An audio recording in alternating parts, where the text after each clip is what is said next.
Agora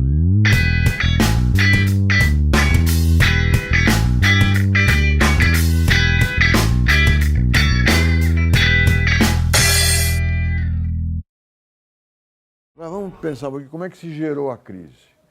Primeiro, esse padrão ouro do final da Primeira Guerra é um padrão ouro onde conta como ouro, nas reservas do Banco Central, o ouro mesmo, é óbvio, e as moedas conversíveis. Quer dizer, o Banco da Inglaterra pode dizer, eu estou lastreado, da Inglaterra não, da Itália, eu tenho um lastro aqui de 50% de ouro cobrindo as moedas italianas que estão em circulação. Como é que é esse ouro aí que você tem? Bom, tenho aqui, sei lá, 1 tonelada de ouro, depois eu tenho dólar, que é conversível em ouro, eu tenho libra esterlina, que é conversível em ouro, e eu tenho francos franceses, que é conversível em ouro. O que é isso, hein? Como é que se chama essa prática aí? Ela está fazendo o quê? Ela está multiplicando a quantidade de ouro disponível para o sistema financeiro internacional. Porque em vez de a Itália ter que ter ouro, basta ela ter moedas que têm ouro. Tá certo? Então, face à escassez de ouro que existia no mundo, eles bolaram isso, que é uma moeda que tem ouro vale como ouro. Já é uma fajutada. Vamos ver se eu faço isso aqui num sistema de balancetes. Faltava ouro. Havia consciência da escassez de ouro. Então, o que acontece? Todos os países têm que ter, vamos dizer, 40% de sua moeda em circulação lastreada em ouro.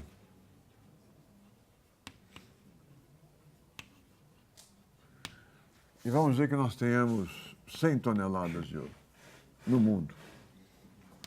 Então, os Estados Unidos, o balanceiro do Banco Central, ele tem no ativo e no passivo. No ativo ele tem, digamos que ele tenha tudo, 100 toneladas de ouro. E tem em circulação, portanto, o equivalente a 200 dólares. Vamos dizer que $1 é 1 tonelada de ouro. Uma coisa mais razoável aqui. 200 trilhões, 200 bilhões. Isso aqui é números que eu estou chutando, né? 200 bilhões de dólares. Cada dólar tem uma quantidade específica de ouro. Agora, o Banco da Itália, que eu estou usando como exemplo, ele precisa se lastrear em ouro. Ele diz o quê? Eu tenho 100x de dólares. E, portanto, eu posso emitir 200 bilhões ou qualquer coisa de... Eu tenho 100 dólares e o dólar tem ouro e eu posso emitir, então, 200 milhões de liras. É como se ele tivesse o ouro aqui, mas ele não tem, ele está usando o ouro desse cara, desse outro banco. E assim por diante, ele está multiplicando a disponibilidade de ouro. Como é que isso complica?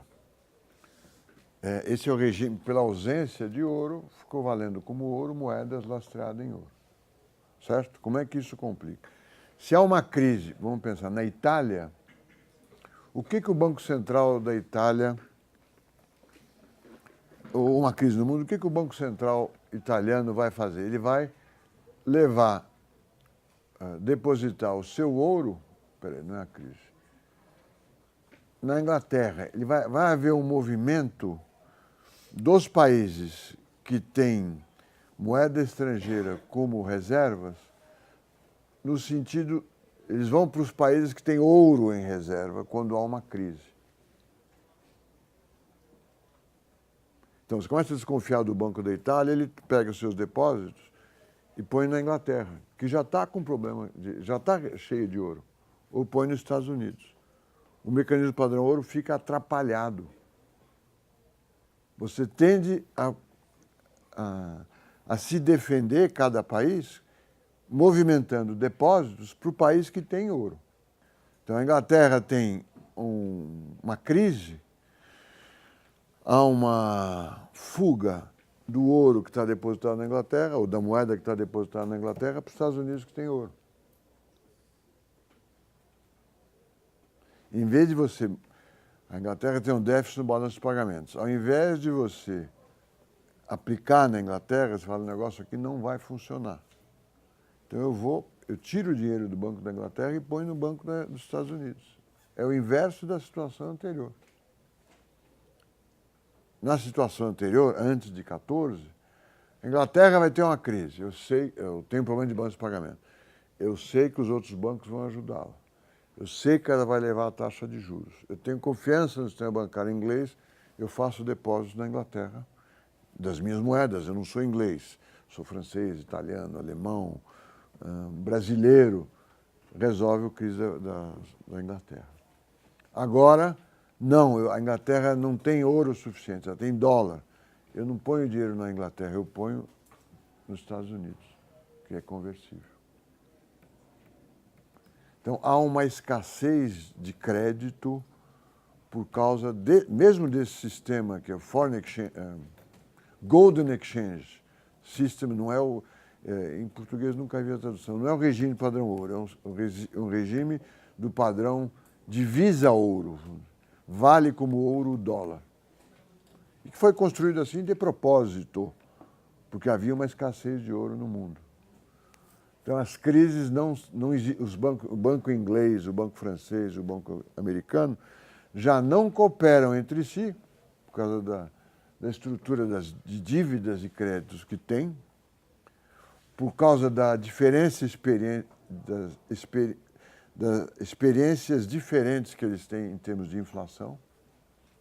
Né? A Alemanha com medo, a França com medo, a Inglaterra e os Estados Unidos com menos medo.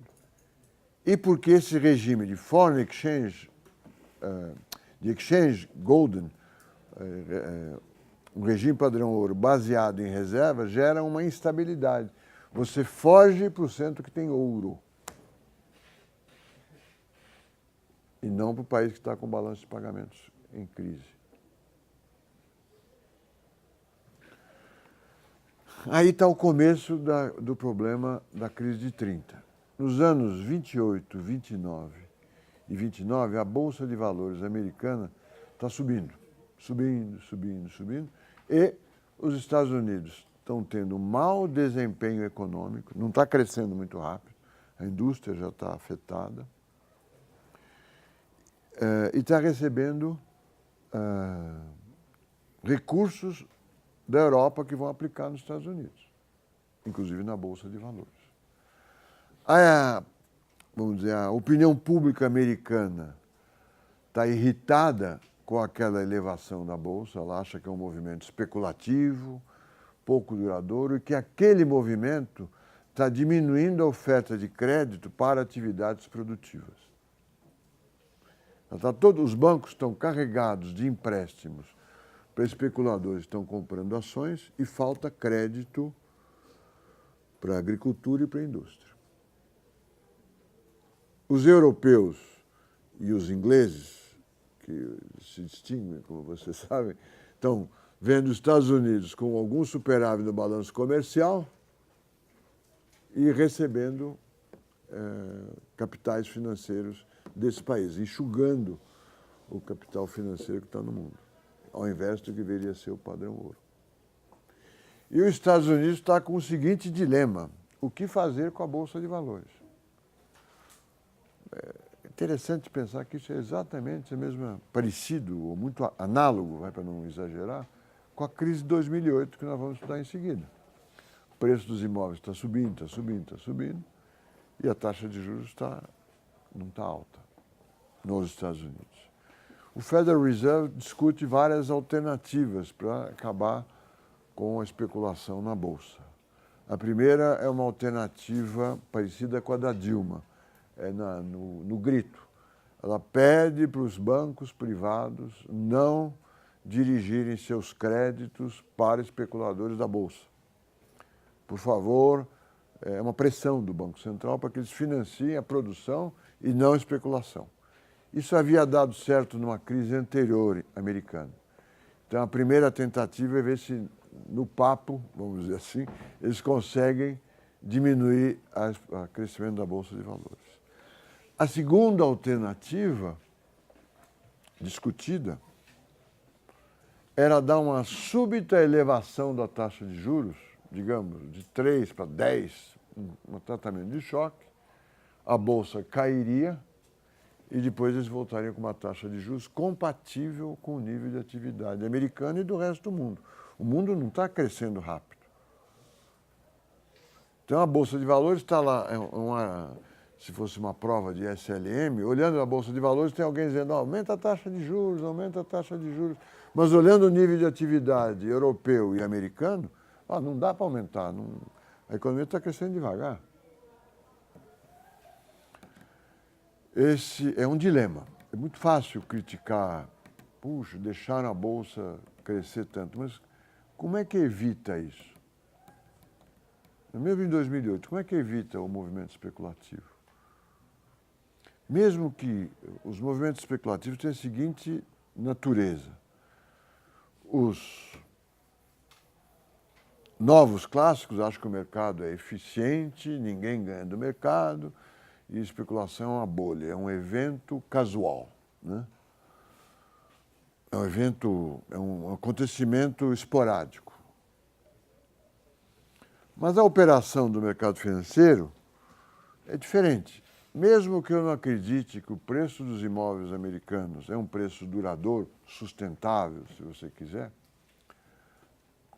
vale a pena ganhar muito dinheiro especulando com imóveis, desde que eu saiba quando eu tenho que entrar e quando que eu tenho que sair. Se todo mundo acha que o preço da bolsa, dos imóveis ou das ações vai subir, um banco não vai ficar dizendo, não vai subir nada, besteira, mentira. Ele vai dizer, você acha que vai subir, eu vou comprar. E vou esperar subir. Aí sobe. Eu acho que já está louco, vou embora. Não é irracional. Eu sei que é uma bolha, mas eu vou especular nela e vou ganhar muito dinheiro. Só que eu preciso saber quando entra e quando sai. Muito diferente esta visão da visão dos expectativas racionais ou de mercados eficientes. E o que fazer com a Bolsa Americana? Esse era o dilema. Primeiro, no papo. Segundo, um aumento bem grande da taxa de juros, depois voltar ao normal. Ou seja, dá uma freada de arrumação, né? Dá uma brecada para ver o que acontece e depois volta à situação normal. A política do Federal Reserve é uma política complicada. Veja, o Banco Central Americano é uma federação de bancos. E o Federal Reserve de Nova York, que é o banco central que tem experiência internacional, ele, numa certa época, e nessa época assim, ele dependia para certas decisões do Federal Reserve de Washington, quer dizer, do Federal Reserve System nacional. E a conclusão foi que ele elevou a taxa de juros, gerando uma queda abrupta da Bolsa de Valores, com a consequência de uma queda abrupta de um preço de um ativo tão importante como a Bolsa de Valores. O que acontece no sistema financeiro? Vou dar exemplo. Quando o dólar foi em 2002, 2003, o Lula era candidato com chances que era o candidato que provavelmente ia ganhar. O dólar foi de sei lá quanto para 2,50. O que aconteceu no sistema financeiro brasileiro? Isso fazem 9 anos, será que vocês já liam os jornais? Não sabe o que aconteceu? A Sadia quebrou e foi comprada pela Perdigão, que é muito menor. Por que ela quebrou? O que salsicha, frango e peru tem que ver com o dólar? Ela estava numa posição vendida. Ou seja, ela estava especulando, ganhando dinheiro com o dólar para baixo, com o dólar com essa tendência. E com derivativos muito complicados, emitidos pelos bancos, que eram opção de compra, uma opção de venda, sei lá como, que quando o dólar baixava, ela ganhava muito dinheiro. Agora, quando o dólar subia, não tinha limite. E subiu. Bom, ela não conseguiu honrar os derivativos. E daí? Ficamos sem salsichas? O que acontece? Quem detém quem é o outro lado dessa operação? Eu fiz uma operação com alguém que se o dólar caísse, eu ganhava. E se o dólar subisse, esse alguém ganhava. Se o dólar caísse, eu tinha um ganho limitado. E se o dólar subisse, eu tinha um ganho, uma perda ilimitada. Quem é o outro lado? Eu não faço essa operação com a parede, nem com o governo, nem com um professor de derivativos. Eu faço uma operação com outro investidor. Provavelmente um banco. No caso, eram bancos. Os bancos que inventaram essa operação. E os bancos tinham lá no balanço, se o dólar subir, eu vou ganhar X da Sadia. Portanto, se o dólar subir, eu não vou perder. Só que a Sadia não conseguia pagar. Era muito dinheiro. O que acontece com o banco? Vai ter uma perda. Não é? Grande. E não foi só a Sadia. A Sadia está relatada num artigo da revista Piauí, muito divertido, se vocês quiserem ler, uma Piauí antiga. Mas teve problema, dizem, né? A Sadia, o Votorantim e várias empresas. E os problemas das empresas são problemas dos bancos. Aí o Votorantim virou o Banco do Brasil, o Banco Votorantim. A Sadia foi comprada pela Perdigão, que era muito menor do que a Sadia. Hoje é Sadia Perdigão, ótimo para Perdigão. Houve uma crise no sistema financeiro brasileiro, grande, que foi acomodada por fusões de bancos e de empresas. Certo? Não há crise de variação de preço de ativo, ação, imóveis, dólar, o que vocês quiserem, que não tem impacto no setor financeiro. E dependendo da variação, é uma crise que o sistema financeiro não consegue suportar. Por que eu estou falando isso? Porque eu estou falando da crise de 30, o preço da bolsa vai lá para baixo. O que acontece? Os bancos começam a enfrentar dificuldades. Eles esperavam receber do corretor Johnson, não sei quem é, estou inventando, $1 milhão de empréstimo. O Johnson ligou para ele e falou, olha, não tenho mais o dinheiro, as ações que valiam $1 milhão estão valendo agora 200. E depois se suicidou. Não é o caso, mas muitos fizeram isso. O banco não se suicidou, ele teve perda, contraiu empréstimos, por aí começa a recessão. Tá certo? Como resolvê-la? Porque ela começa em 28, 29 e continua.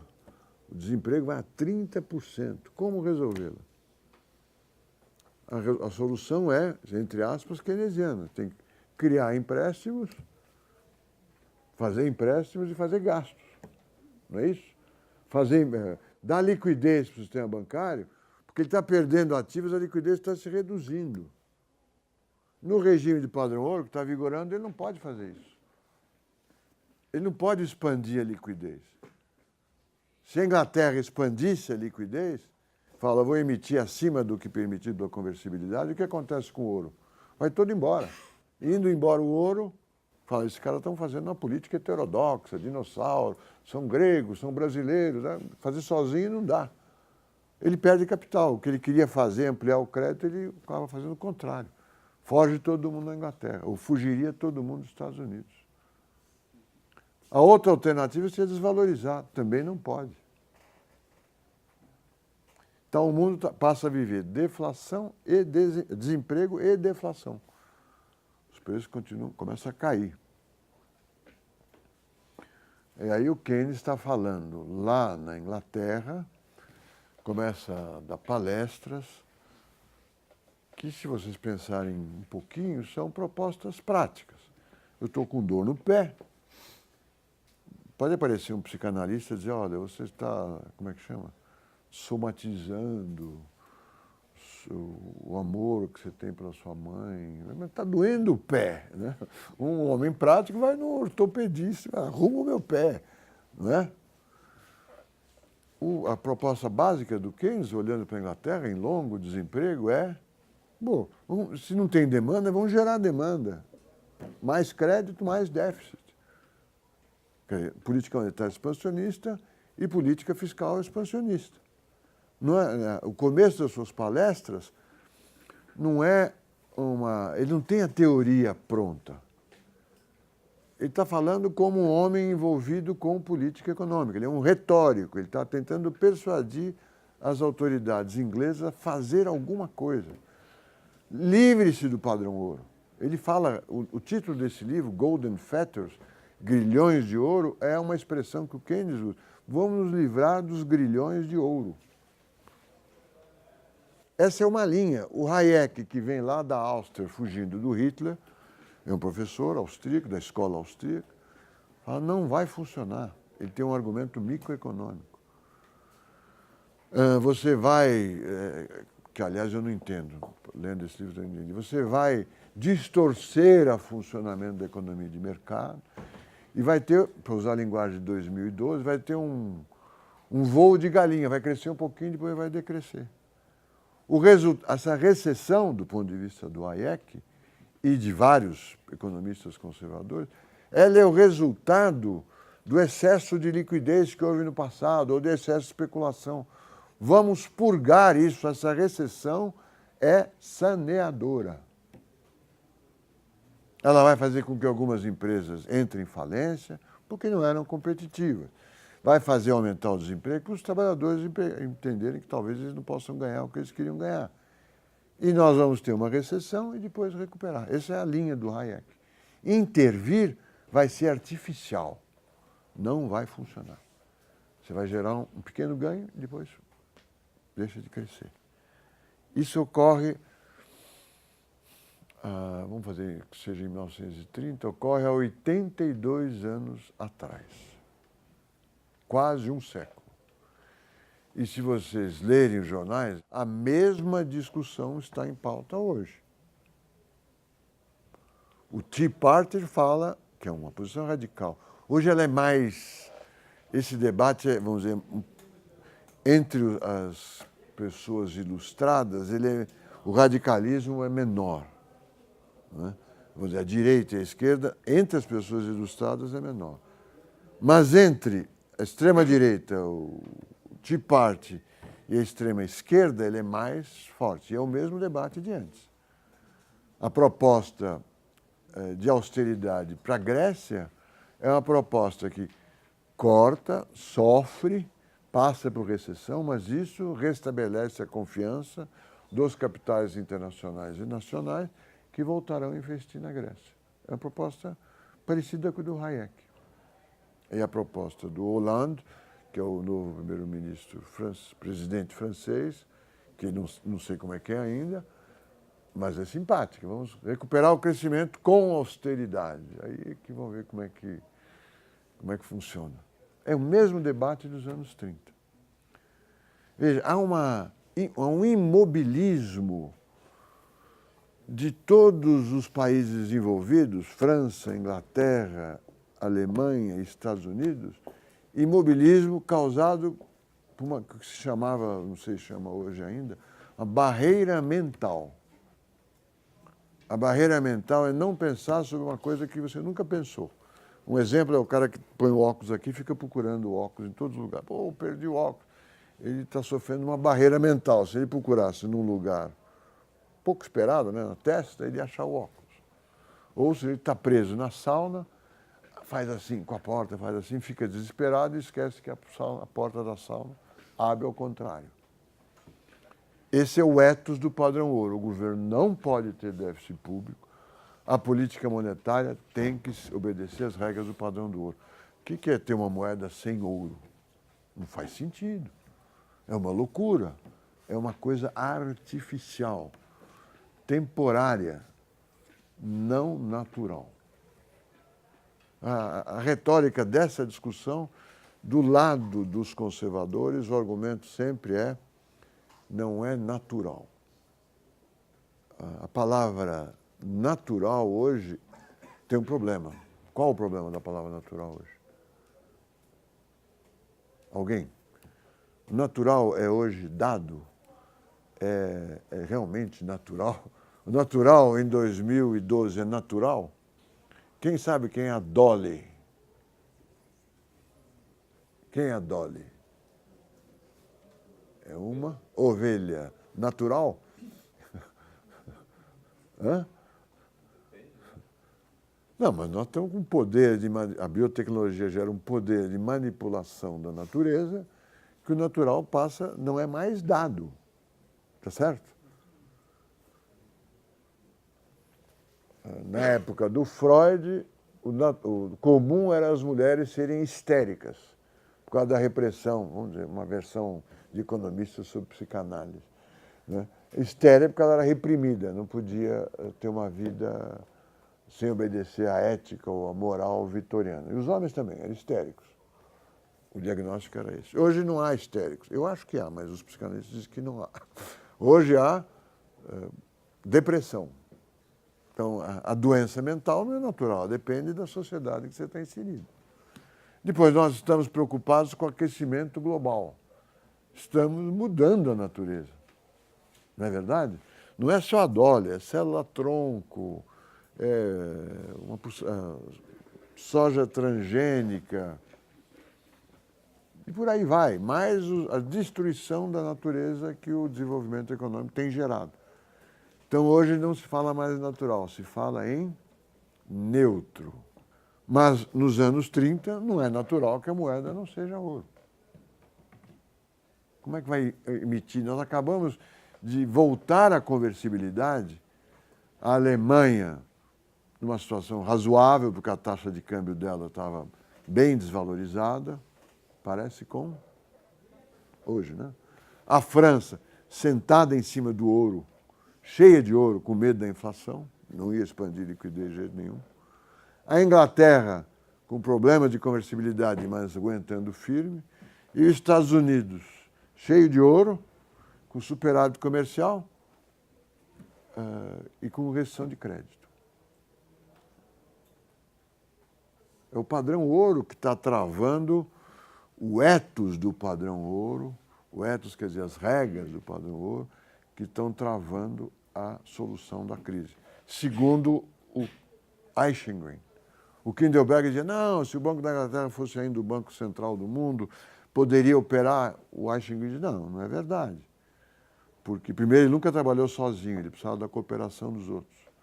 Segundo, ele estava num ambiente, no mundo, uma consciência, o mundo tinha uma consciência da economia diferente da consciência que ele tinha antes. Os sindicatos eram fortes,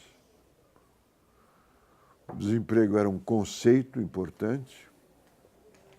Tem mais, o déficit público era difícil de controlar, porque uma das razões da Primeira Grande Guerra Mundial era a existência de minorias nacionais em outros países. Então, tinha alemão na Tchecoslováquia, como é que chama?